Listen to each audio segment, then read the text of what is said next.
Yang ketiga, ada faktor hukum. Ada undang-undang yang terlanggar bagi orang yang melakukan carut-carut, ngomong-ngomong jorok yang di sosial media itu. Ini juga bisa kita kejar dari sisi hukumnya. Dan itu ke depan, jika ada yang mencarut-carut yang tidak karuan itu, yang menjatuhkan nama Minangkabau, yang menggadaikan, yang meleko, yang ngobrol ini perlu kita kejar. Untuk mamaknya ini di kampungnya, apa sukunya, kaumnya, mamaknya, ya kita permalukan kalau dia memang membuat carut-carut itu.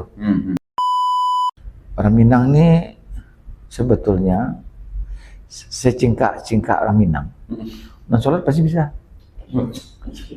Orang Minang ya. Orang Minang loh ya. Orang Minang ya. Sepreman-preman orang Minang mengaji bisa. Bahwa tata krama yang tinggi itu, ya jangan sampai jalan dari orang lalu cepat dua orang pangaleh, ya harus kita pertahankan. Orang Minang selalu memposisikan dirinya menjadi teladan para keponakannya. Ketika si mama ini cingkah, keponakan mana yang belajar sama dia? Satu ketika akan terjadi, guru mati, kitab tapanggang. Kama kali cari yang diremuk.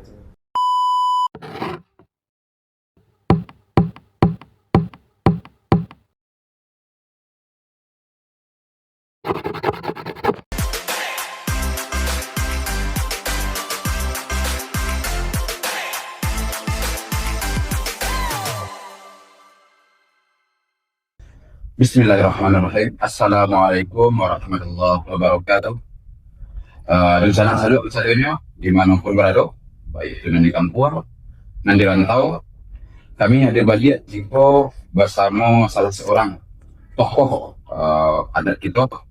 Beliau adalah ketua rekaman Sumbar, dan sebenarnya kita langsung kenal beliau kok. Gala beliau sehingga juga lah nama sampaikan ke Pak Mak Aida. Karena gala beliau adalah Datuk Nan Sati. Selamat datang Datuk. Assalamualaikum. Waalaikumsalam. Ambo Sultan, kami dari Selebrasi sengaja menemui Datuk. Sebelumnya sebagai pengantar ada beberapa yang ingin kami ceritakan Datuk, kami diskusikan Datuk tentang tentu jiwa kami di Salua kita. Kami membangkit Salua itu dengan harapan Salua adalah barang yang kami bawa. Kreasi adalah cara kami menyampaikannya. Sehingga bisalah nanti Minangkabau itu diberikan kepada generasi penerus, termasuk kami lah orang. Itu sebagai pengantar. Hari ini kami sengaja menemui Datuk dalam rangka ingin bertanya kepada Datuk tentang bagaimana hendaknya kita mencari Minang dan kemudian memainstreamingkannya untuk menjadi moldingnya supaya lebih nampak bahwa itu Minang di mata orang lain. Dan tentunya ujung itu kita akan bicara fenomena itu. Tapi lebih awal menurut Datuk, bahwa menurut Datuk hendaknya kami dan kita atau orang Minang dalam memandang atau menjelaskan ke masyarakat umum tentang Minangkabau.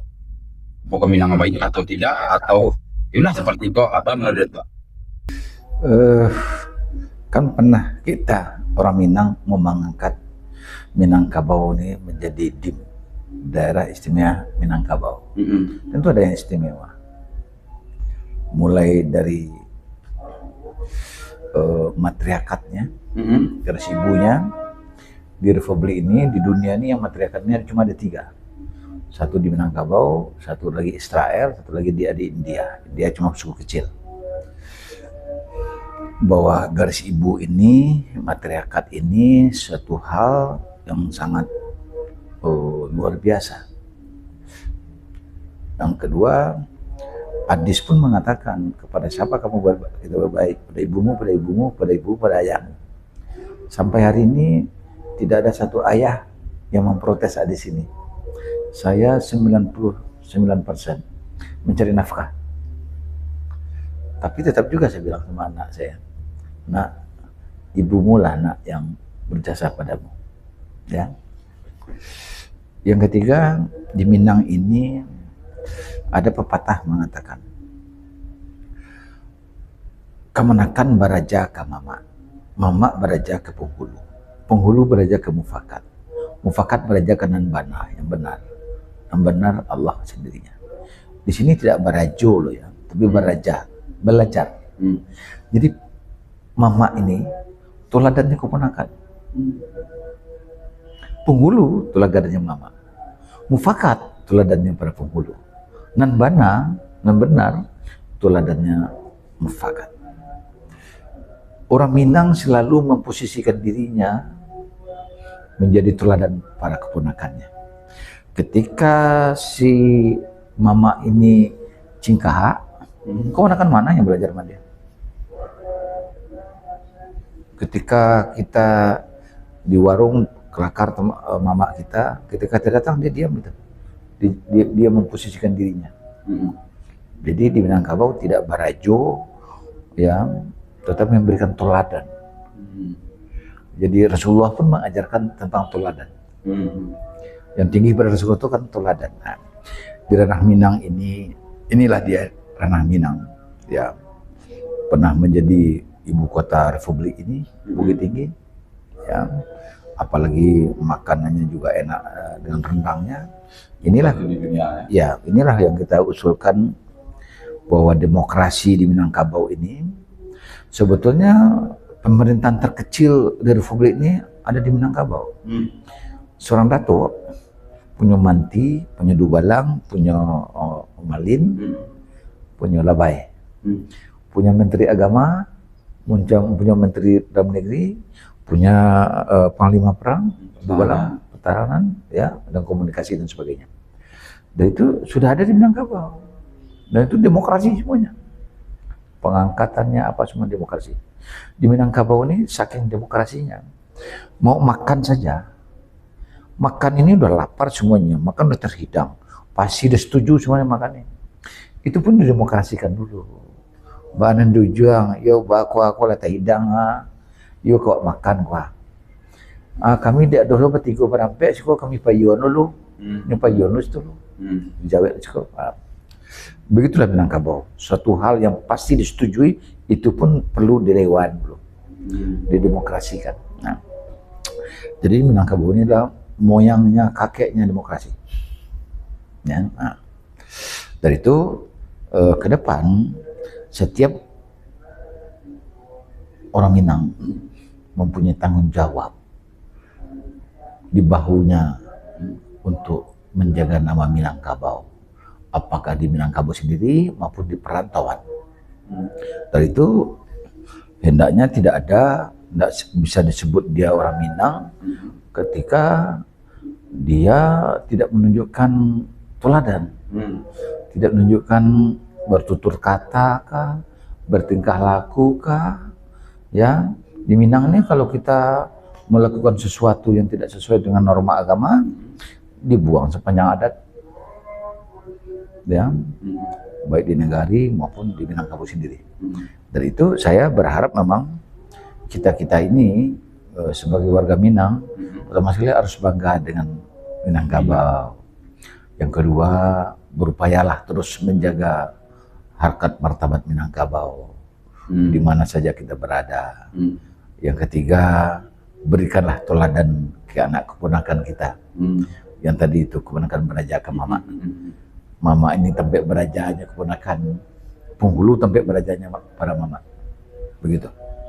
Jadi Dato mengatakan bahwa sebenarnya Minangkabau kalau kita gali kearifannya itu sangat-sangat. Ya. Tadi bahkan Dato mengatakan nenek moyangnya demokrasi itu ada di Minangkabau. Ya. Karena dengan pola berbicara, berpikir dan dinamika yang terjadi itu penuh dengan kebersamaan, ya, dan dinamika demokrasi tadi. Bahkan itu lebih dulu, ya, di negara kok. Itu lanjut kemarin bahwa Minang itu memang istimewa, dan sebagian orang Harikot itu tahu, ya, karena mereka baca sejarah.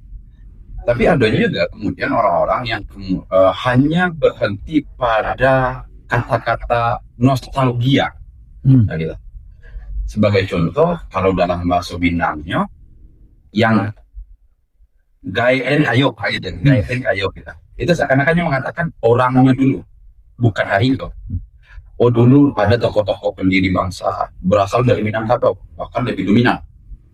Tapi sayangnya mereka hari itu hanya mengenal itu, tidak mengenal dari mana mereka lahir.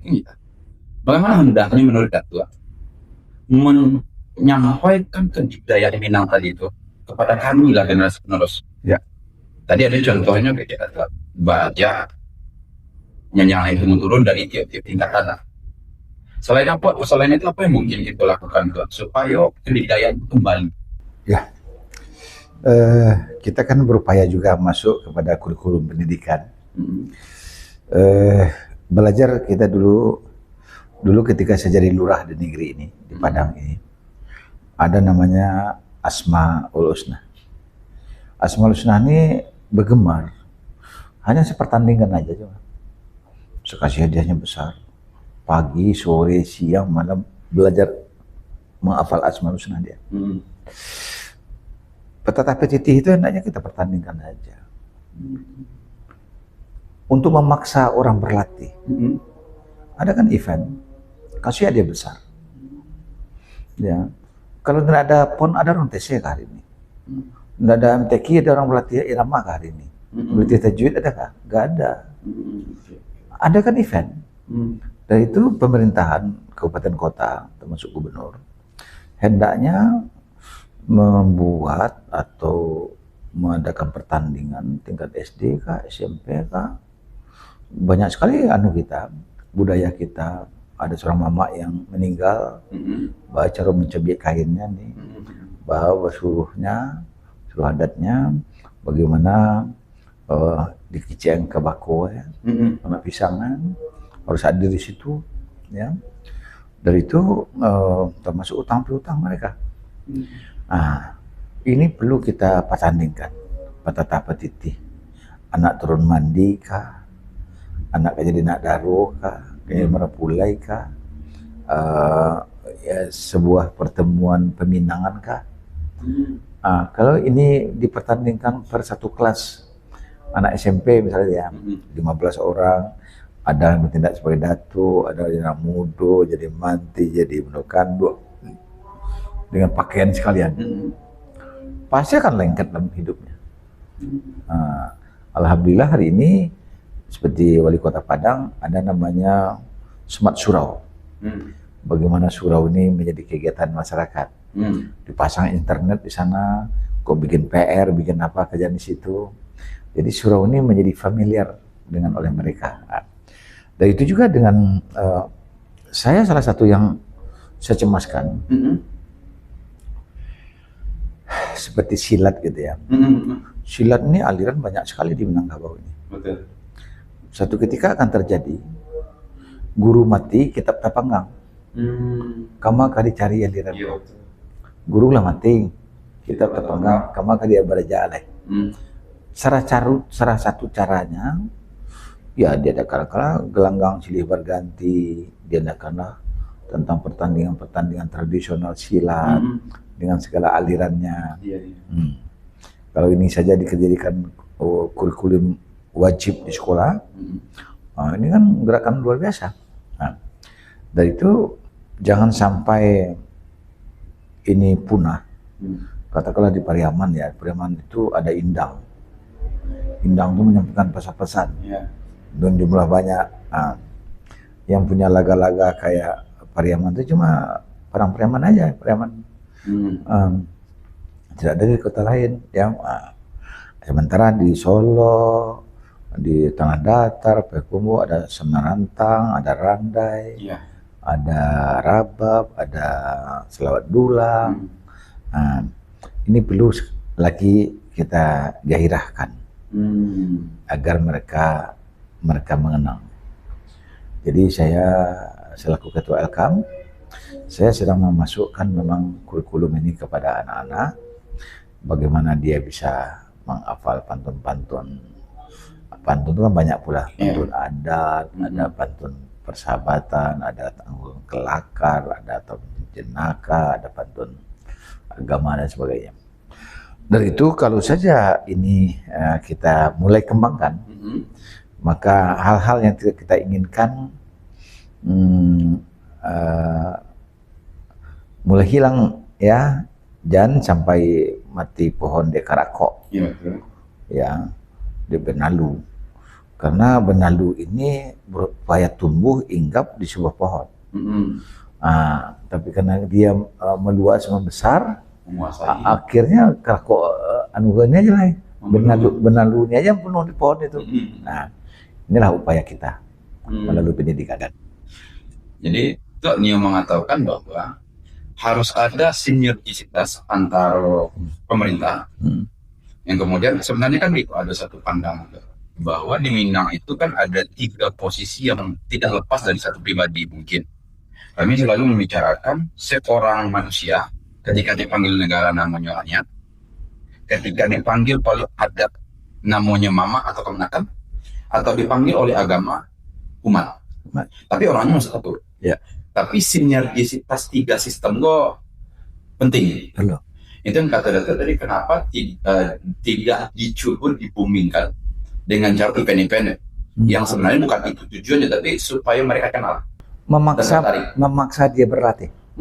Jadi memang lebih kepada mempressure anak-anak muda. Ya, kalau tidak ada event, orang kan tidak ada pemusatan latihan. Jadi untuk orang, misalnya nih ada pertandingan antar SD tentang adat turun mandi seorang anak kecil gitu misalnya. Kan mereka mulai berlatih, mulai mencari guru, mereka mulai melakukan petata petitih dan sebagainya. Dari itu sepanjang tidak ada event, kalau himbau-himbauan saja tidak akan terlaksana. Jadi yang efek itu adakan event, pertandingan. Saya tahu Asmaul Husna itu setelah menjadi lurah di Padang ini aja cuma. Jadi artinya ketika itu kita lakukan, kita terpaksa pula berlatih, kita pula menghafal ya. Karena di mana pertemuan disuguhkan oleh orang di masjid tentang Asmaul Husna, dan lama-kelamaan kita mengerti dan bisa hafal juga gitu ya. Ada pressure terstruktur untuk memang itu harus ada pemerintahnya, harus ada orang adatnya dan gitu ya. Namun itu kan sebuah ide besar untuk menjaga Minang kok tetap ada. Ya. Karena kalau tidak ada regenerasi, Minang itu kan kata orang tua akan sampai di susunan darah Mesir kuno yang sudah punah, Romawi kuno, dan mereka akan ada di daftar budaya Najib, hilang kalau tidak diregenerasi. Kemana dicari? Bahkan ada tuh tadi guru ulama kita pada apa? Ya. Nah, kemana ada yang lain? Kemana dicari? Kemana belajar? Itulah Minang. Dan bagaimana meregenerasi salah satunya seperti tadi. Kamu pun mengamini sebenarnya tuh jawaban tadi itu. Karena ketika selain kita tidak di mainstream kan, kalau tidak di mainstream kan Minang akan jadi konotasi negatif selalu bagi orang. Banyak hal yang konotasi negatif berhubungan dengan Minang. Biasanya contoh masalah fikih. Kalau bahasa Jawa Minang pelit. Itu kan terbaca ya di orang. Kalau bahasa orang Minang di kok licik. Gitu. Karena yang teramplify tercari Tuhan kalau bahasa dia bagian itunya. Namun itu asing itu kan baru dijadikan 17 pertama. Itu kan lagu Minang kan yang digabung dengan lagu Timur. Itu kan memang lagu Minang ternyata bisa membawa sebuah tarian, sebuah ketenangan. Dan disukai orang. Dan diterima. Jadi kalau begitu kita kan melestarikan. Namun oke, itu coba lestarikan. Hari kau kita coba tarik ke dunia hari kau. Zaman hari kau atau waktu itu, yaitu ada media sosial. Media sosial itu mau tidak mau kan salah satu wadah itu kemudian mencoba menyampaikan tentang Minang ke masyarakatmu.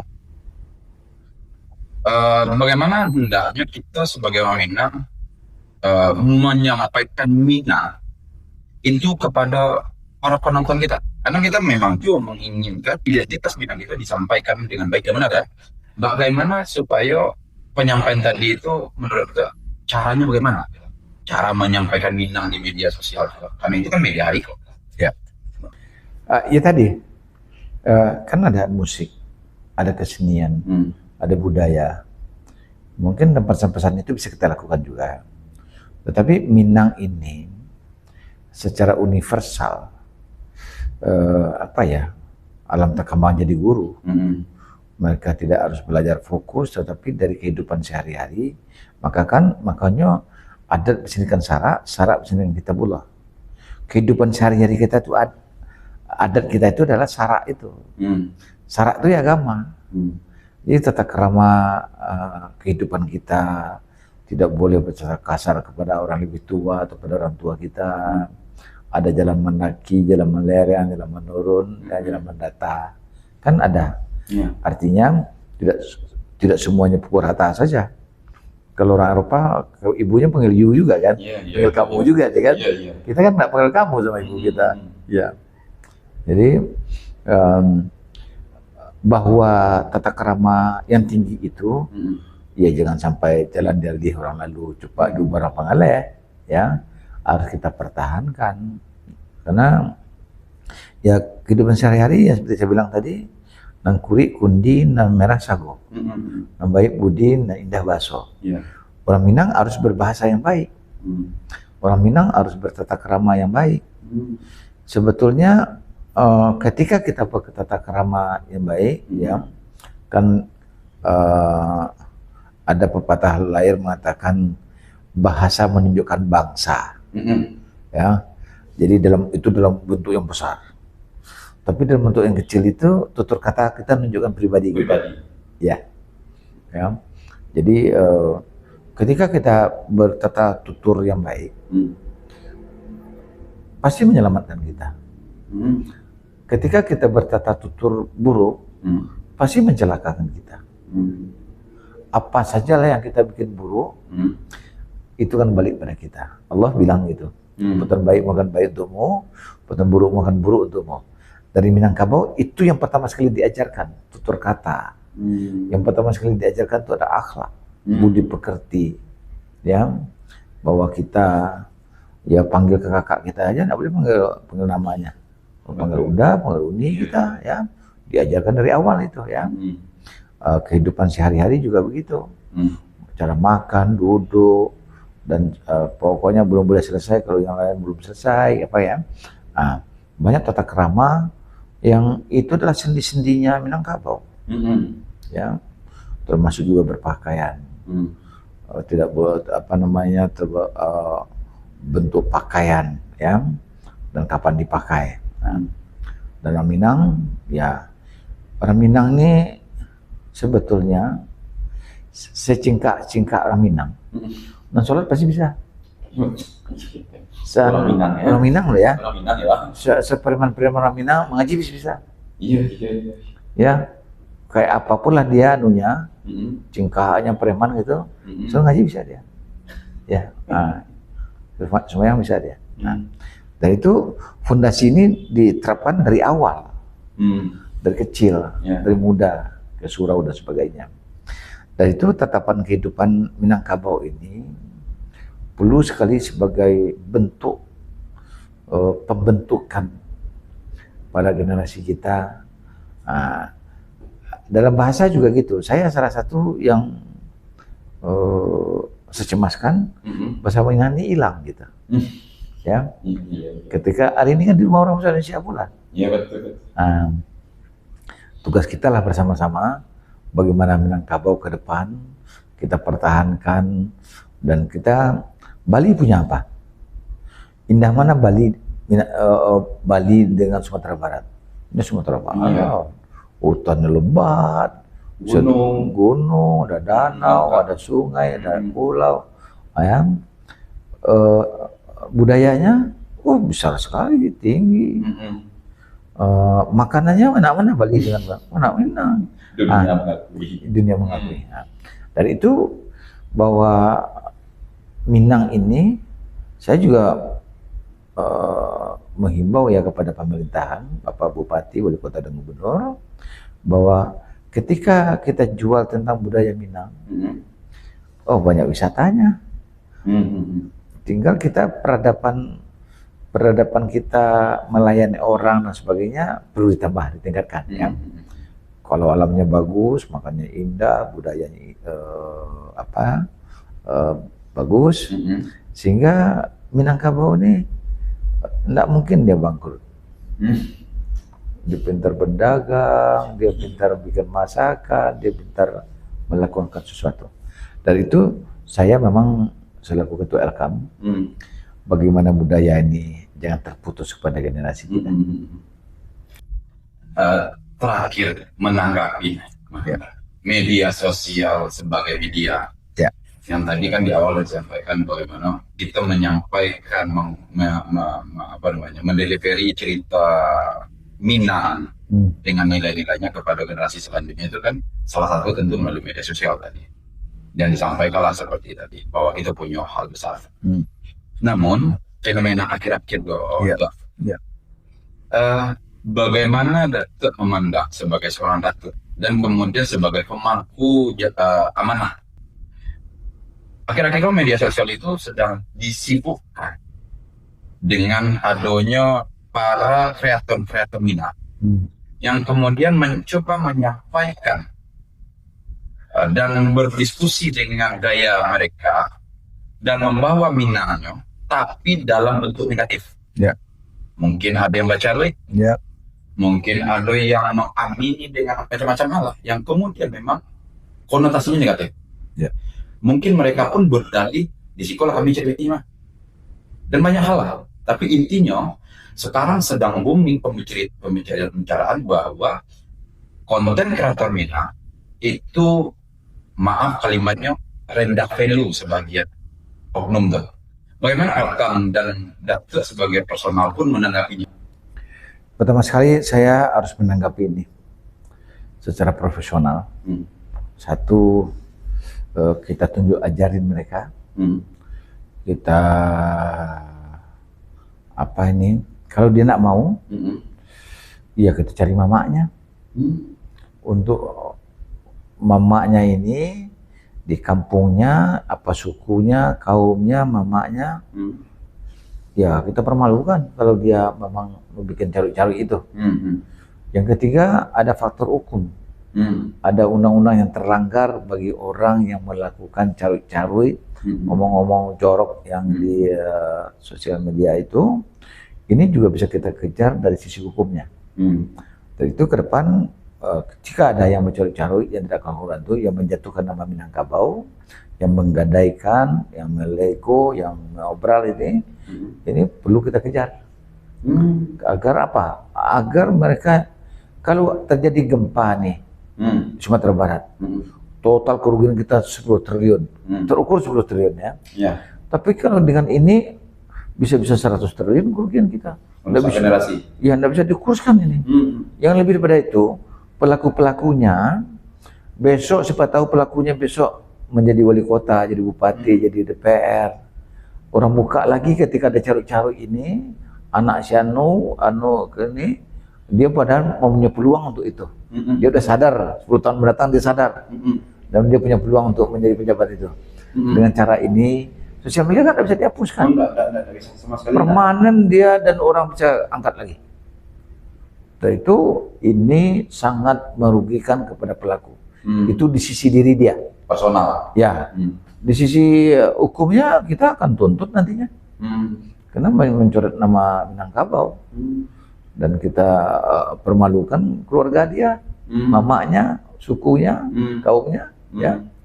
Dan kalau seandainya memang ini perlu banget, ya kita buang sepanjang adat. Ya. Itu saya selaku ketua Elkam, kalau ini mengkhawatirkan akan saya tuntut secara hukum. Ya, agar tidak ada lagi konten-konten seperti ini. Karena merugikan kita secara keseluruhan.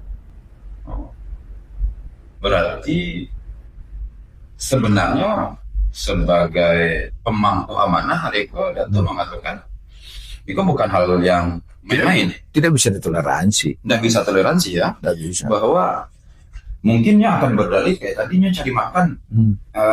Kami cari makan kami jiko, tapi kecek betul tadi kan ada di awal penciptaan tadi bahwa ada janjang naik tangguh turun di sistem Minangkabau itu yang kemudian akan menjaga sistem itu. Ya. Maka Datuk nyebut tadi kalau memang nggak kamu ya nggak, kalau selain jalur hukum, tapi jalur baku baji ya, baku baji ke mamanya supaya janjang naik tangguh turun itu berfungsi. Ya. Agar dia tidak leluasa melakukan sesuatu yang tidak mengenakkan kepada kita dan merusak nasib bawah dan merugikan kepada Minangkabau. Dan itu lebih awal dulu dibanding hukumnya. Ya. Jadi dicari, sebenarnya bukan ingin mencari personal sebenarnya, tapi kepada mereka sekaum tadi itu bersama harus menjaga perhirarki kita ini maksudnya tuh. Jadi mama kalau ada kesalahannya seorang kemenakan, mama tegur gitu. Ya. Itu yang ingin disampaikan untuk ya gara-gara dia mamanya terhukum. Sehingga iya Pak. Ya. Jadi beban baringnya itu bukan dipecah, tapi difokuskan ke titik beban yang pasti, yaitu mamanya. Ya. Karena kemenakan seperti mama. Ya. Kepada Datuk sebagai kepala LKM, apa pesan terakhir mungkin sekalimat dua kalimat yang bisa Datuk sampaikan ke kami anak muda yang menonton di Siko, karena tentu kami berharap ikut sampai lah. Ya. Satu kalimat atau dua kalimat yang bisa memotivasi kami anak muda ke depannya. Ya. Bahwa Minangkabau milik kita semua. Di pundak para anak keponakan semualah Minangkabau ini dijaya, jadi bagus, jadi indah dan disegani orang. Siapa-siapa yang melakukan norma-norma yang tidak sesuai, sesungguhnya dia telah mengobral dan menjatuhkan Minangkabau. Saya berharap kepada seluruh anak keponakan saya, di mana saja berada, santunlah bertutur kata, sehingga menguntungkan kepada kita, keluarga, kampung halaman, dan siapa tahu suatu ketika kita akan jadi tokoh tanpa kita sadari. Tetapi ketika sosial media 10 tahun yang lalu itu orang angkat lagi, tidak bisa kita bantah karena itu saksi nyata. Terima kasih, saya Fauzi Bahar. Assalamualaikum warahmatullahi wabarakatuh. Terima kasih kepada Dunsana Salwa telah hadir kita bersama Ketua LKM. Mudah-mudahan usaha kami bisa teramplify cerita kita bersama. Kami dari Salwa pun mengharapkan kepada kita para media agar lebih arif dalam bermedia sosial, menjaga bahasa walaupun itu hal yang sangat kecil apapun ya. Jadi kami selalu izin undur diri. Akhir kalam, assalamualaikum warahmatullahi wabarakatuh.